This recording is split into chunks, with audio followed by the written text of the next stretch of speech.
All right, welcome back to Ruth's Mathlete Time. All right, I am sporting the Vikings. We got to support them. We got to support them. They're not doing so good. So we need to channel a lot of energy into this weekend's game, beating the Steelers. If we could all just take a minute, channel energy. Okay, I feel good about it now. Okay. Okay, I feel good about the game, by the way. All right, today, what we're going to learn is, since we've been talking about fractions, but we're not stopping there, okay? We're going to learn how to go from a fraction to a decimal. Whoop, we're not stopping. We're not stopping there. Don't even try, Mrs. Roos, don't even try. Then, we're going to take that to a percent.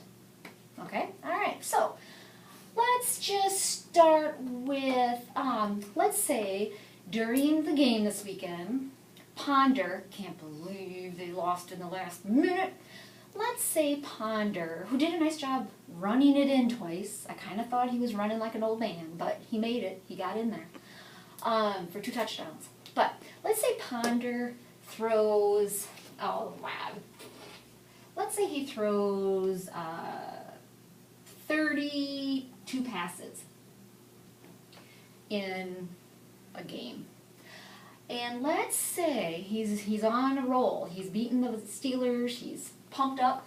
Let's say he completes 30 of those passes. Okay? So we've got ourselves a fraction. 30 divided by 32, or 30 over 32. Well, to go from a fraction to a decimal, all you're going to do is divide the numerator. So divide the numerator by the denominator. Okay? Shortening those up. So, if we do that, Samantha, can I please have the camera? Mm-hmm. Thank you. By the way, Samantha, say hello. Hello. And she's also a Vikings fan. Yep. Okay, so if on your calculator you go ahead and type in or punch in 30 divided by 32 and then hit enter, there's a decimal. Ooh, Ponder, that's looking good. Okay, so 0.9375. Here you go, Samantha. 0.9375. Okay, now, before we go on to the next step, which will be to convert it to a percent, we are going to round this number to the 100th. So, if we round it to the 100th here, you all know how to round. Samantha, if I'm going to round this number, what is it going to go to? 4. Excellent. Good, because this number is greater than 5. Excellent. So we're going to go ahead and round that right now, again, before we do the next step. So 0.94. There's our decimal. So we've gone from a fraction to a decimal. Hey, by the way, don't forget, pause me as you're writing this stuff down. Okay? All right. Now, so all we did was numerator divided by denominator. Now, let's go from decimal to a percentage, okay? Because that's how the commentators on the sports channel like to say, well, he's so many percent accurate, okay? All right, so to go from a decimal to a percent, all we're going to do is multiply it by 100. That's it. Samantha, fellow Viking fan, how many zeros are in a 100? 2. 2. So, I mean, you can punch this in your calculator, but I feel very confident about it, all of you mathletes, that you can do that. 2 zeros, which means you're going to move the decimal point 2 spots.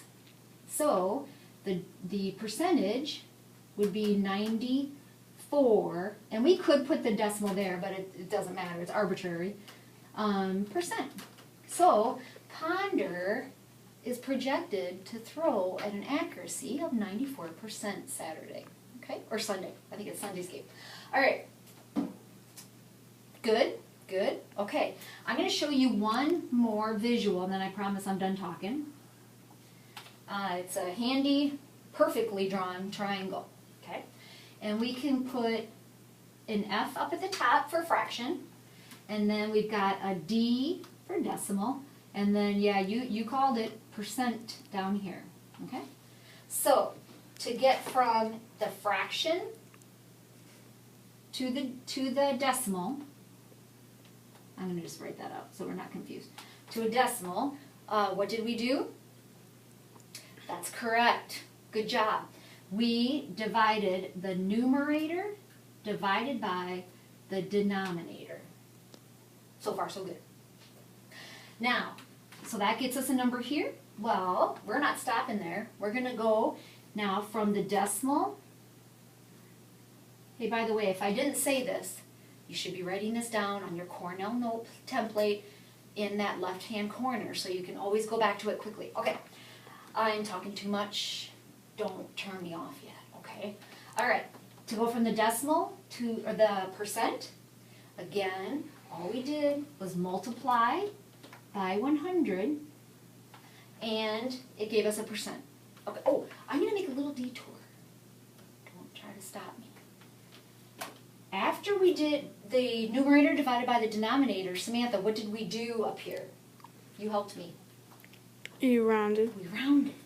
So I'm going to just do a little corner. We're going to round to the hundredths. Then we'll multiply by 100 to get the percent. Okay? All right. That is it for today's lesson. Go Vikings! Okay, you can turn it off.